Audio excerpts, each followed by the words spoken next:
right. It is Hospitality and Politics, powered by the New York City Hospitality Alliance. I am Andrew Ridgie. I am here with Shaw-naé Dixon from Shaw-naé's house. How's it going? It is going well. I'm excited to be here.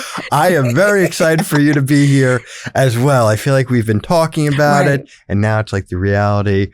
You are here. You know, we've met obviously many times, but before we became really friendly and you got more involved with the Hospitality Lines, we had met on a few different occasions. But I remember, I think it was last year, we invited you to our big bash for the boroughs at Town Downtown. And you were just so excited. You're like, I don't care what it is. I need to get involved with the Alliance. Tell me what you want to do.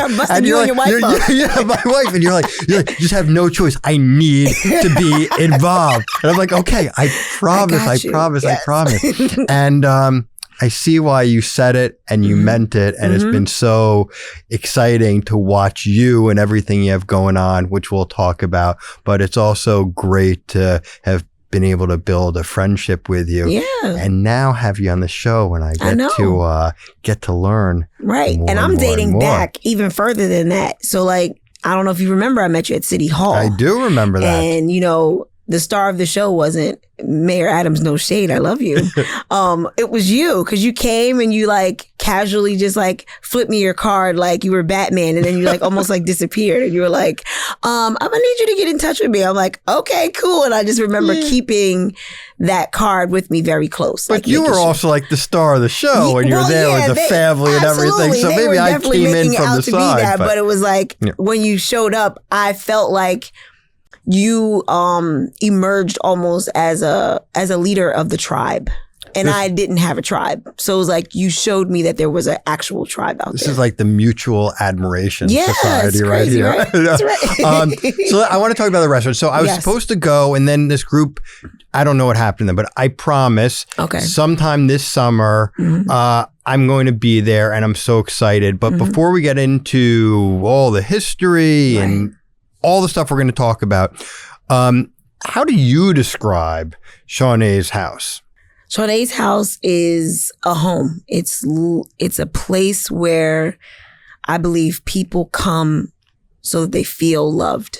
It doesn't matter where they're coming from, anywhere in the world. They are really intentionally seeking a place that just feels like a really warm, beautiful hug. So I don't usually do this, but I was reading. So, you know, I don't think the New York Times has done that many restaurant reviews of restaurants on Staten Island. It's crazy. Yeah. Very few. Yes. There was like really none that had this much traction. Like I'm the one that has 2 stars twice on the top 100 best restaurant, ranked as top 50 in the country, top for hospitality, multiple what I times. love about it, and one of the things I'm so excited when I do go to the restaurant is, you know, you speak with restaurants, and I'm doing like air quotes, but I guess if you're watching, people can show like the restaurants that tend to be reviewed historically, you know, by the Times. And like there's such a focus where, you know, there's like a picture of the food reviewers who used to go like incognito in the back, and everyone's like preparing, and everything has to be like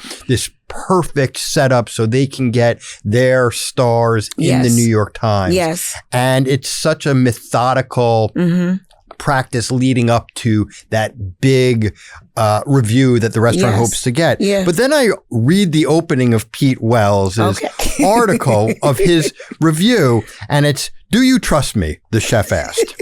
It was late, going on 10 p.m. The kitchen of Shaw-naé's house, a 6-table restaurant on Staten Island, had been slammed all night and was running low on a few things.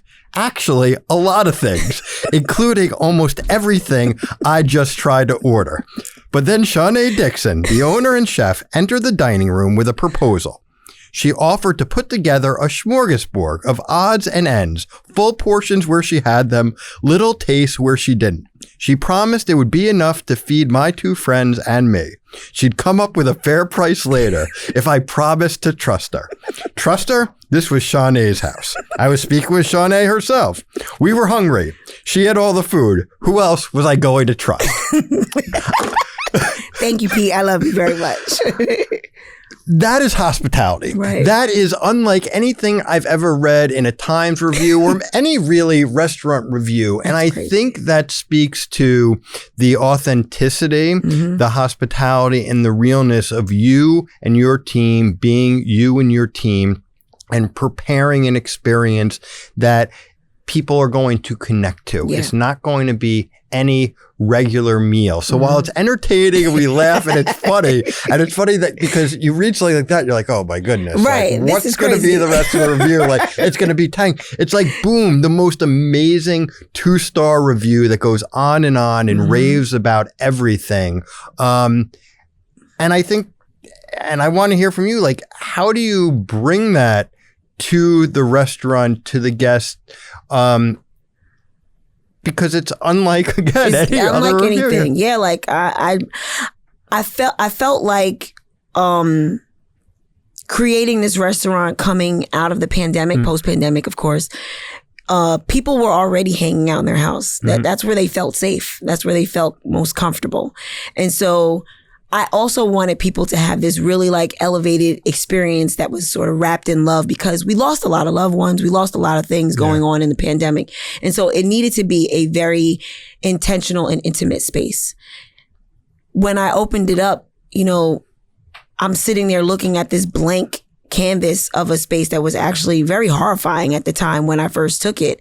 And my only vision was, I have to make it look like home. I have to make it not only look like home, it has to feel like a home, so that everybody that comes in there from everywhere will feel very comfortable coming in. But then what I wanted to do was I wanted to top that experience because, one, I just know my food is good. Like, I know it is extremely exceptional for someone who is a self-taught chef. For it to be that it was my grandmother that taught me the basics of being in a kitchen and being safe and sanitary and making sure that I was compassionate and loving about everything that I prepared. That's the hospitality piece, is making sure that I'm catering to people in a way that makes them feel special because you walked into my house. You know, you don't walk in anybody's house and come in here and it can't be dirty. It also can't be a place that doesn't make people feel welcomed. And so I was making sure that when this concept was created, it was going to make any person, from the richest person in the world who might feel the most successful to the person who is down on their luck and not feeling well. I wanted everybody to be served the same, and I wanted everyone's feeling to feel the same. And that, I believe, is what Pete Wells got. One, I got into the restaurant business and I had no idea what a food critic was.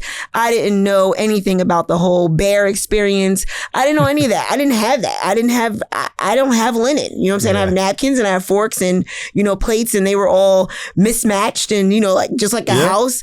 And so when he came in, he sat at the table with his two friends, which is funny looking back at it. And I can remember the woman and the man that he came were kicking each other under the table so that they didn't give it away. You know, like, don't give it away. And he's Pete Wells, you know, and they could have kicked each other all night. I would have just called, you know, domestic violence people because I didn't know who he was. You know, like I didn't know what it was. I'm like, why are they kicking? Why are they playing footsies under the table? And so it was like me making sure that I stood there to have conversation with them, to make them feel comfortable and trying to read them. And Pete was just really like, I could see his blown awayness at the food and at the experience. I could see that. This white guy is on Staten Island in a borough where we're told we're forgotten. You're in this soul food restaurant. It's bustling. People are in and out all night long. And he's just watching the traffic go back and forth. He's watching me hug every single person that's doing a take-home experience. He's watching me go to every single table. And then on top of that, I'm giving him this sort of undivided attention at the same exact time. When we spoke, when he wanted to do the interview, he just was saying, you know, I'm so grateful that I came into a restaurant that didn't rush around, find me napkins, change my table, get me a different water bottle, you know, do things that they normally do because they know who I am. You had no idea who I was, and you treated me the same. That's kind of what goes back, and I think at the essence of what I read before is that you're going in and you're receiving this true hospitality experience where it doesn't matter who you are, you're going to feel the love, you're going to feel the hospitality, and you're going to get to eat delicious food. Absolutely. Did your grandma make you do that? Your grandma makes you feel like that. So what, you said just, getting to opening the restaurant, figuring all this stuff out, after you get a Times review, boom, you become a different level. So what happened to the restaurant after that review compared to pre-review? Pre-review, I had dealt with just a tiny spurt of attention from a food blogger. And, I asked, I don't want it to go viral, God. I just wanted to kind of like, I want to grow gracefully and have a legacy. I don't want lines standing out being crazy and have a frenzy. But when he came in and then he did all of that, when we spoke on the phone and he did the interview, he told me straight up, he said, Shaw-naé, I can clearly see that you don't know what a New York Times article does to someone. And so I want you to prepare because it's going to change your life drastically. And literally coming out, being published April 2nd, 2024, and seeing that, for the subscribers, because I told him I thought that he wanted me to subscribe to the New York Times when he called me. But to the subscribers, they got it on April 1st. So I'm like, oh my God, this is no joke. Yeah. I'm actually like in the New York Times. And just after seeing that article, the very first phone call coming into my phone, because I had forwarded my restaurant to my phone to take my few reservations that I was getting.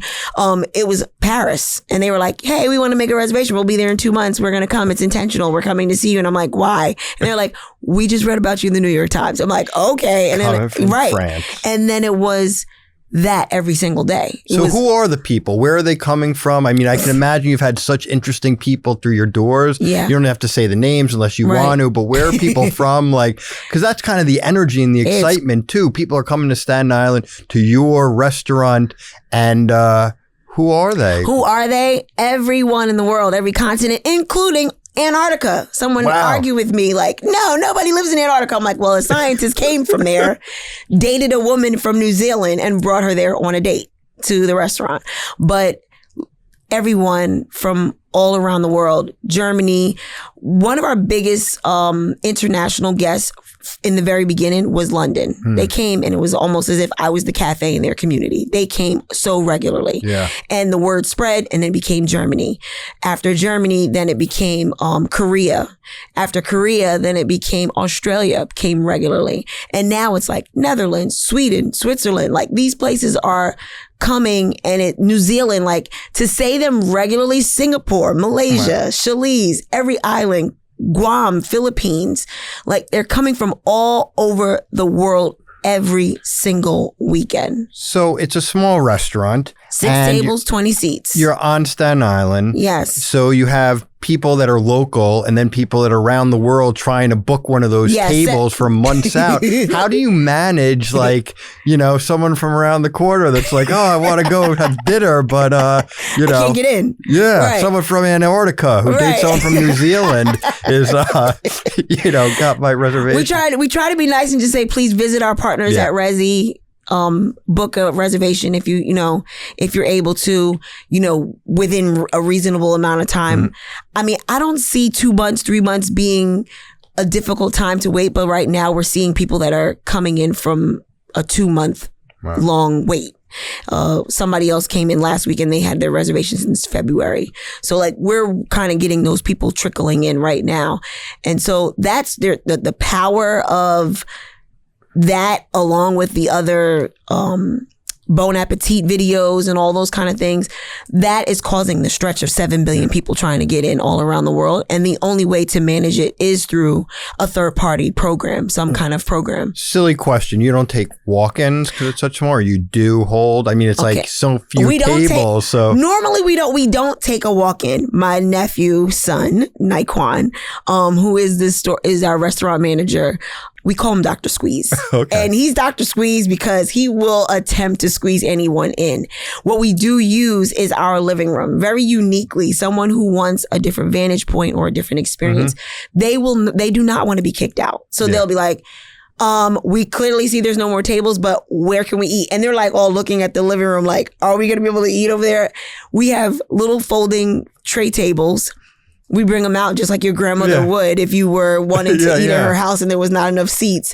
And we bring the tray tables out and the people are like so grateful at that point. They're like, oh my God, she let us stay. We're going to sit down and now eat. we just kind of put that secret out there. Right. And so it is out. And it won't work for everybody, because we do make sure that we explain to them that when we have so many reservations, when people are in and out and they're waiting, we want them to be able to also. So that's an art in itself, managing reservations. And I know there's been, we got a law passed that prohibits people from, unauthorized people from buying, booking and selling reservations. And now I just read about like another scam with bogus credit cards, and then they're, booking these reservations and selling them, and then they're, saying that it was theft, and the restaurant's left to eat the full bill.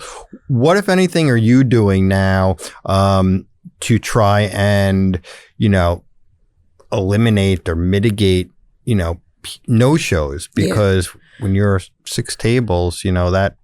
So I applied a $10 reservation seating fee. It's non-refundable. It goes towards the restaurant's maintenance because we're a small space. It also just helps us try to maintain the our bottom line, which we, you kill that table and you don't show up, you've killed, $200-300, in service, and being able to pay a staff person, whatever it might be. So we fill it up with that $10 per person fee. Now, is that fee deducted from the final check? It is not deducted from the final check. So that's a fee for booking. It's a concert fee. I'm a show. Yes. I like that. Yes. It's like you treat it just like you treat it when you go to a Beyonce concert or anywhere else. It's like, this woman is really going to come from out of the back. She's going to hug me. She's going to kiss me. She's back there cooking my food. It's not processed. She got her hands on it. It's like having an experience with a private chef. And what's the reception been to that? We've gotten, we don't get any real negative sort of feedback from people that are coming from out of the country or out of state, because this is a New York City experience. Of course. We're a fine dining experience like any of my colleagues that are out here, my peers that are out here killing it, that apply these fees. But then, you do have your community locals that are like, well, we were out here, we were supporting you, or we wanted to come in, we're in the neighborhood, why do we have to pay the $10 fee? And it's like, I'm doing my absolute best to teach my community, one, how to level up, and two, how to become a part of the process in being New York City. Staten Island has had this, sort of reputation of being the forgotten borough, and I am wiping that thing clean. I'm scrubbing that from our vocabulary. I don't want us to say that anymore. I want us to say that we are a New York City experience, and you are going to have to embrace some of these sort of trailblazing changes that are happening especially in restaurants and not just fine dining period. Sure. We got hit the hardest during the pandemic, and now we have to sort of build back the community. And that has to be through being able to hire people, being able to deal with inflation, being able to deal with these increases in how we pay our staff. These are things that are real things happening to restaurants and restaurateurs. How else are we going to manage these restaurants if we don't figure out how to creatively apply these different not taxes, because that also exists, but like these charges, we have to combat the other charges, credit card charges and fees for these platforms and these programs. How do we maintain those, especially with a place with 6 tables and 20 seats? seats? I think that's a big issue just across the industry, is especially when people see a busy restaurant, they're like, oh, they must be doing well. But, they don't understand that a busy restaurant is still a small business, and a restaurant in particular is so expensive to run. You mentioned, it's the labor costs, it's the utilities, it's all the platforms, it's the food costs, rent, it's, you name it, insurance, it goes up and up and up. And that's a way to help offset and give you the ability to provide an incredible experience, and hopefully at the end of the day, make a little bit of money. Right. I mean, I'm not driving a Bentley yet, but yet. I said yet intentionally, right? But there is this there is this sort of kind of notion that I'm sticking the money in my pocket. I'm not putting the money in my pocket. I'm putting the money into my community. Yeah. So you're a small restaurant, family business, first restaurant. What have you learned, and what are you finding to be the biggest challenges of running a restaurant in the city? Well, one, we're New York City. We're left to be the example for the rest of the world to figure out how to build back community and how to build back business. And so I know that I was put on Staten Island intentionally to be the force that would help elevate all of restaurant experiences for Staten Island and then for New York City. For New York City, Manhattan, Brooklyn, Bronx, Queens, I need them to embrace Staten Island as a part of the culture. My responsibility is to show you that there is culture there, that does exist. One of the toughest things is to get people to embrace that, to understand that we are a part of that, and that there is culture. It does exist there. There is great food. And I'm not just talking about just my restaurant. Yes, there are great Italian restaurants there. Really great high-end restaurants. Right. Come on. You know what I mean? Like, there's great Mediterranean restaurants. There's great Palestinian restaurants. There's great Indian restaurants. There's great Latin restaurants. There's a lot of great culture there. Sri Lankan, right? Sri Lankan, the La Caruana, like, these people are out here killing it, giving their all to the community to help build it up. But soul food is doing what it was sent to do. And that's to touch every single soul in the world and say, hey, you got to respect soul food and you got to respect Staten Island as a part of New York City. That's great. What's been like the most fulfilling part of this experience so far? Maybe one that you didn't expect. I didn't expect to stay as grounded as I am while also elevating in this experience. Like, I'm still able to talk to my community. I'm still able to be a part of it. I'm still able to provide, ministry and mission driven, different types of activities and be a part of schools and, in churches and still be able to talk to people that are walking past the restaurant. That's like something that I would say is like, I'm super grateful for it, that I'm allowed to still do that. Yeah. Well, I get like, I think it just emanates off of you. But, when you talk about just the restaurant in general, I always feel like there's like a greater mission or a greater purpose, in everything you do. Even it could just be like an everyday little thing. It's a wonderful quality, not many people have it, but you have this thing that it's just like, whatever it is, it's a mission, it's a passion. There's something larger than what meets the eye. Yeah. I want to empower people. I want to empower people to it's not just for restaurants, it's for anybody in the world that has a mission or has a vision or where'd a goal. You get that? Were you just born that way and you've always had that? Or is it like a muscle that you train or kind of combo? I believe that it's both. I believe that I'm born with it, but I also believe that I was conditioned. I was told to like keep this thing up and to exercise it in a way where I would build on excellence. Like, I want people to exercise this if they can, if they want to. Yeah. It's like a muscle you have to work every day. Some days you were like, I don't want to be bothered with this. I'm sick and tired of doing it. And then there are days where I'm just like, after I've been greeted by somebody, it says, you've inspired me. You taught me how to like get up and go and do what it is that I need to do. And, I'm very grateful for you. I just had a chef inbox me on Instagram a couple days ago. He saw me at Restaurant Depot and he was like, saw me in the parking lot. I didn't even recognize. I didn't see him doing it. We were packing the car. And, he did, right after I left, I get the message and I happen to go look in my DM. I'm like, what is going on? What is this? And then it's like, the chef is like, I'm sorry, I was staring at you and I couldn't take my eyes off you. And I'm very grateful that I got to see you in the parking lot. I'm like, what? And he's like, in the messages, like, he's like going on and on about being starstruck. And I'm like, man, dude, you could have came to me while we were in the parking lot and had a conversation with me. He said, I was on the phone with my mom when I saw you and it felt like you were a sign of confirmation that I needed to keep going because I was telling my mom in the car that I wanted to quit. That I wanted to be done. And I said, no, stay focused. If I was that, then I'm grateful that I get to be that. But please don't ever fear, stepping up to people that empower you because that's where you might get to see yourself get sharpened in a situation. We are a part of a tribe. Well, it's amazing, like how chefs, restaurant people really have become celebrities and have this influence. I mean, we know food connects to people and everything. And look at that. It's like, I got my whole Staten Island. It's like Wu-Tang move over Pete Davidson. And now they're like, hey, Shaw-naé, the soul food restaurateur over here in Stapleton, on Van Duzer Street. Like, that's a dope feeling. That's a really dope feeling.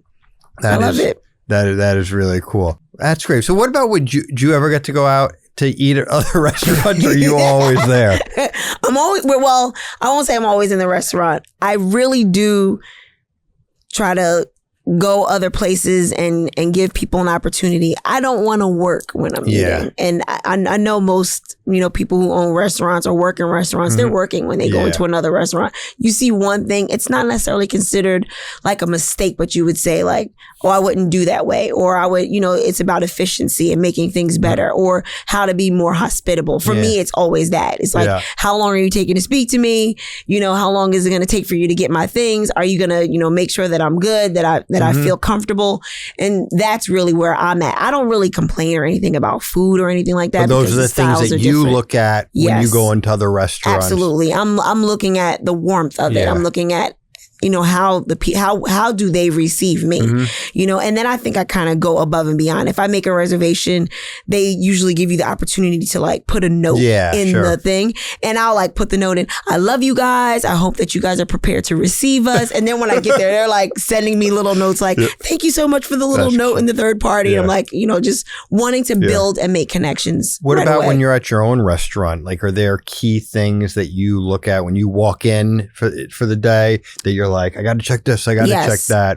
Absolutely. I want the pillows on my sofas to be put where they need to be. Like, at grandma's house, I didn't put plastic on my sofas yet, but I'm thinking about it. Right. But I want to make sure that the pillows are right. I want to make sure that the smell is right. We have a very specific smell in the restaurant, which is lavender, and it just makes you feel calm, and peppermint, and those things are like to open you up. And that's a part of the whole COVID situation. It's like people need to feel open up.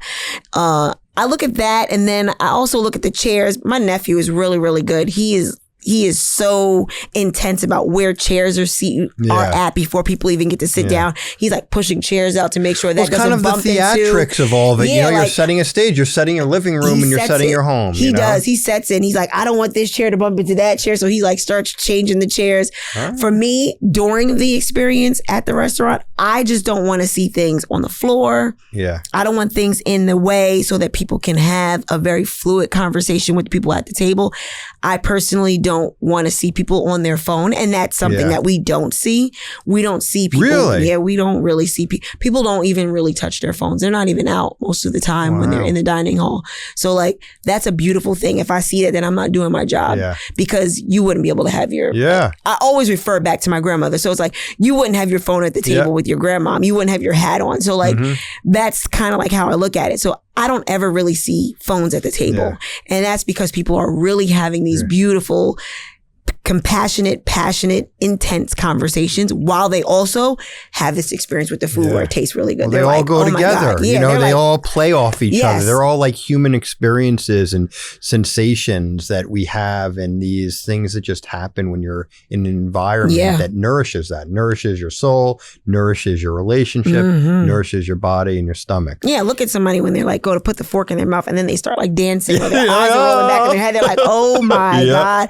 Like that's a beautiful experience to see happening right there in real time. So I love that. One of the things that you've asked me, or one of the things you mentioned it multiple times, and I know I have someone really good with you, and it's nice. It's a very kind of modest. You've about mentorship. I would love like you said, I got into this. I just need this thing. What's the saying? It's like you know what you know, you know what you don't know, but you don't know what you don't know. Right. And you've said, about finding a mentor. What are the things that because again, that person saw you in the Restaurant Depot parking lot and lost their shit and was like, oh my God, it's like a celebrity, and sent you this whole note.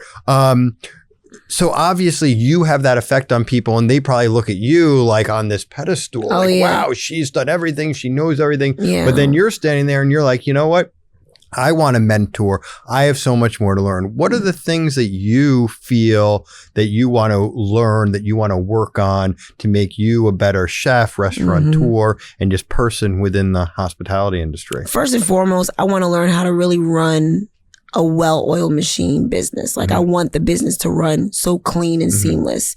You see the service in the front of house, and for the most part in the back of house, we do an excellent job. My husband and I, and my sister, my son, and everybody is back there.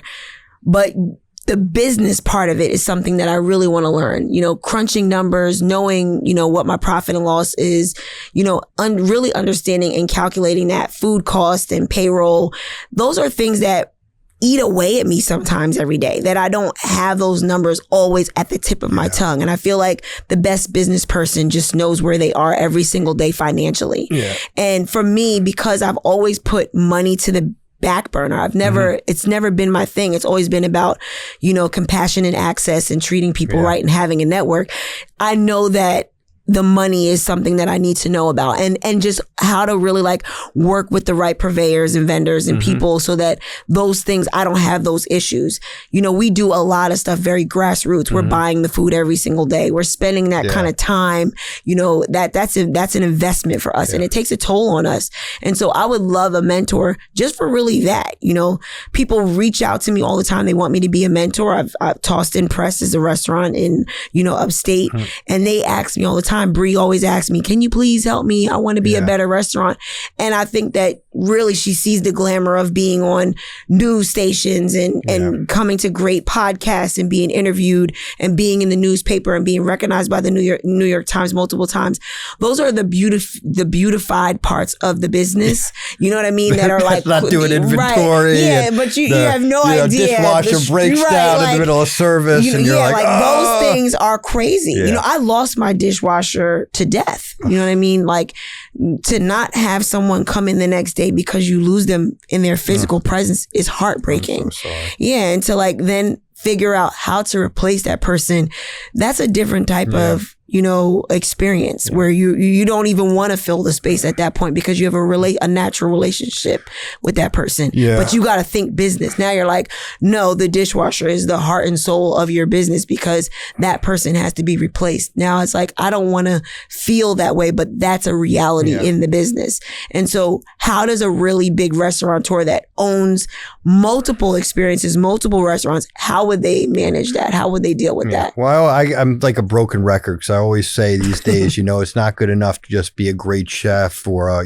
hospitable host and a great restaurateur. You have to be a real business person because the numbers, it is so expensive to run a business. It's highly regulated, the restaurant industry, and there's all these different things that play into it. And, being a good cook, great host, it's not enough. And especially to have longevity and have success and being able to figure out and plan for what happens when this happens or how do I mitigate against this liability and all this stuff. So that is really important. Let's talk about family though. Who works in the restaurant? My husband, my son, my 25-year-old son. Who's your husband? My husband, Jason. He's here. You want to say hello? Say hi, husband. He's very shy. It's okay. He's good. So. My husband, my son, my sister Lakeisha, my sister Tashonda, and my nephew Naquan, and then my nephew Javante. They work in the restaurant. I have community members that work there as well, and they're like family. They're not, we're a very small, tight-knit group of people that come together. And for the most part, I really do depend on them. In the beginning, it was my children. I have 6 kids and they were my staff, and I didn't want them to be considered staff. Yeah. I brought them in. I said that they were my business partners because I wanted my children to understand that this is a mission of legacy. So that was what it has always been. Even though they're not in the restaurant physically, they don't all work there. They all know that it's their job to network and build relationships in the community and say, please visit my restaurant down at 381 Van Duzer Street. So I guess the restaurant kind of is like a home, but how is there a difference in the relationship and the interactions like between you and Jason, you and the kids when everyone's working in the restaurant versus like when you're outside of the restaurant and you're dealing with like the home life stuff? Or at this point is everything so blended where it's hard to even decipher what is what? We just how do you get your husband to say yes, chef to you? You know what I mean? Like it's very, very difficult. Well, have you? Right. I really do try, and like I'm using try intentionally because it's an epic fail. Yeah. So it's like, babe, I can't do that right now. It's like, and I threaten them all the time. Like, you know what? I'm gonna get people in here that just gonna respect me. And they're gonna say yes, chef, and they're gonna listen to me, and they're gonna put on my shit. And he's like, yeah, okay. And like that's not ever probably gonna happen. Not here, not at this one. Maybe at the next one, because none of us can clone ourselves, and we want more. But It is right now family. Yeah. It's very much so a family situation. My sisters are there and they're my sisters. You know, when I look at them and when they're doing the work, it's like we're laughing, we're joking, we're crying, we're yelling, we're screaming, we're in there. We are literally a home serving the public. Yeah. That's a different kind of animal. You maybe think at my family's bakery, my grandfather, my grandmother, their interaction, but my grandfather used to always say, I'm the boss, but she makes all the decisions. Right. That's pretty much what it is. That was basically his line. He had lots of one-liners. All right. History. You have a pretty incredible history, your family going back on Staten Island, just in general. Could you share a little bit? I mean, I know the story, but I'd love... because I've trained myself to be able to say it so easily, right? Yeah. I am an 8th generation direct descendant to the first free African American to purchase property on Staten Island. Traveled there in 1799, purchased the land in 1828 of Sandy Ground in the South Shore of Staten Island, and built my church, Rossville AME Zion, at 584 Bloomingdale Road in 1850. It still has an active congregation. We are a documented stop on the Underground Railroad.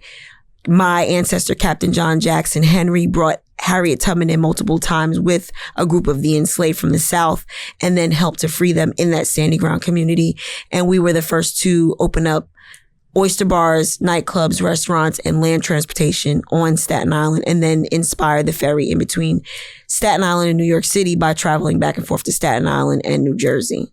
And so that alone is a jaw-dropping spiel for any customer that sits down at any one of my 6 tables. When I say it, they're like looking at me like, is that real? I'm like, yes, I am the vehicle that allowed for, my ancestors were the vehicle that allowed for Pete Davidson, the Mob Wives, the Mafia, and Wu-Tang to be who they are, because without that history, there would be none of that. There were no bridges. It was just our boat back and forth. Chills. Right.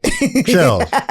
It's amazing. And you are carrying on that tradition, and you are evolving it to the next generation that's going to tell the story, and it's going to include you, and it's going to include your family. That's so amazing. Dope. Yeah, because they're the first to do that, but then I'm the first to get 2 stars in the New York Times. I'm going to keep saying that. That's a part of my spiel too. That's amazing.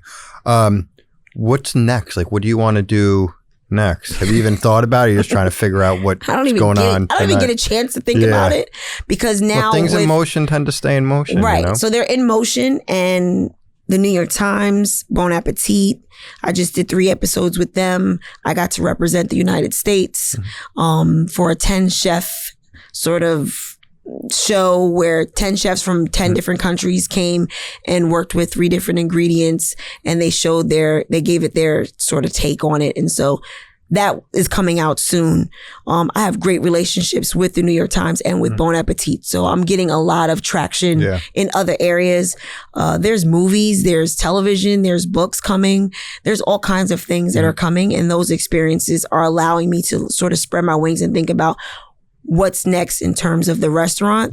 I believe that the restaurant is going to have more restaurants. And so we're looking to create more experiences. And one is coming soon, close after the summer. So we'll see some kind of like daytime experiences where it won't just be soul food chapters in the evening. You'll have soul food chapters in the daytime. I love it. More books.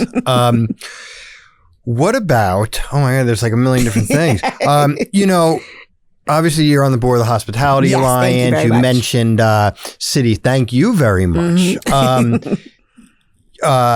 You mentioned, we connected years ago over at City Hall. Yeah. So often our elected officials, people in government, or, small businesses, our mom and pop, family-owned restaurants are part of the fabric of our community. We need to support them. Yeah. But so often, many of those same people make it more and more difficult for these small businesses, family-owned businesses like yours to survive and operate by introducing these complicated policies.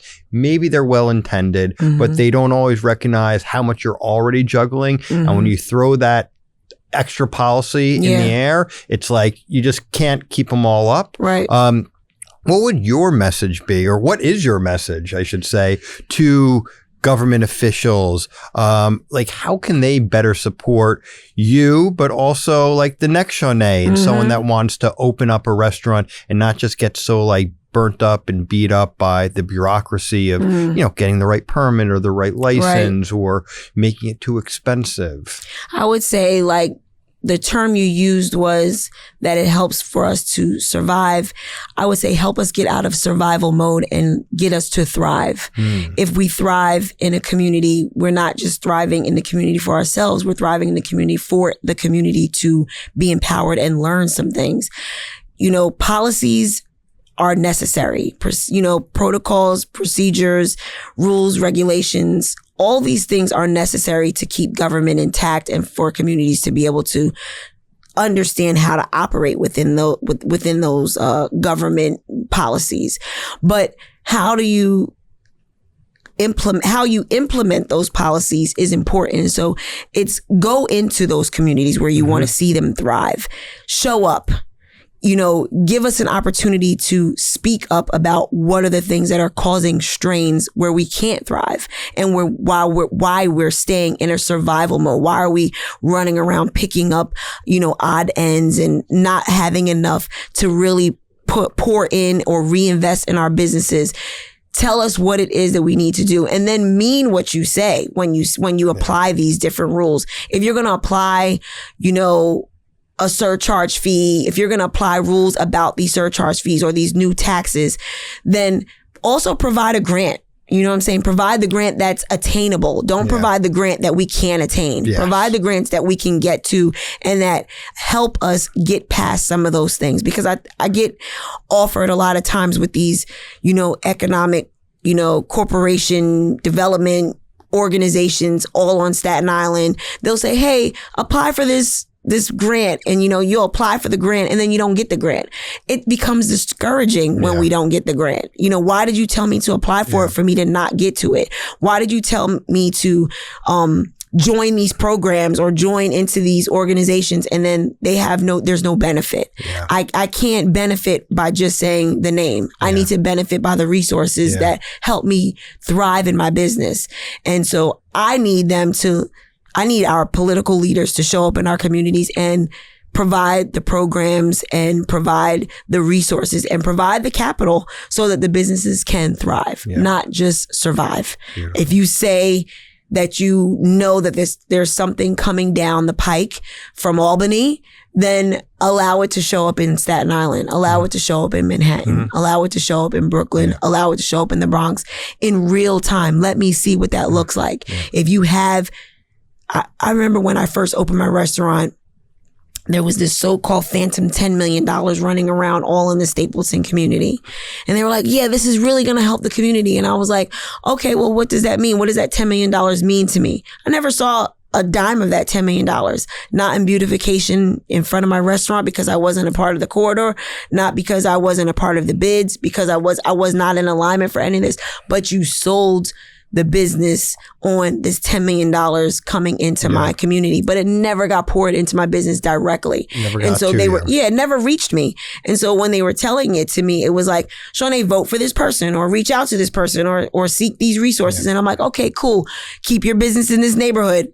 Well, if I do that, what's going to be the benefit for me? Well, listen, I know from just like the advocacy that we do, like what comes after the press conference? What comes after the press release? What comes after the talking point? You can't just talk about it. You have to be about it. And what does that mean? So if you are, introducing one of these policies, you're providing funding, how do you make sure it actually gets to the people?